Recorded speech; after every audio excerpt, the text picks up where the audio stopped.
জায়গা আছে দৌড়ে দেন। সমস্যা নাই, আমি আছি না, আমি প্রাইভেট ইউনিভার্সিটির লোক, সমস্যা নাই। আমি আছি না, ওটাই গেলাম, আমি আছি।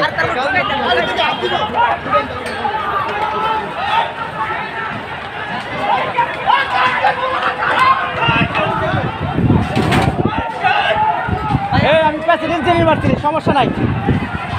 আবার ছাত্রলীগও করছি, সমস্যা নাই। প্রেসিডেন্সি ইউনিভার্সিটির নেতা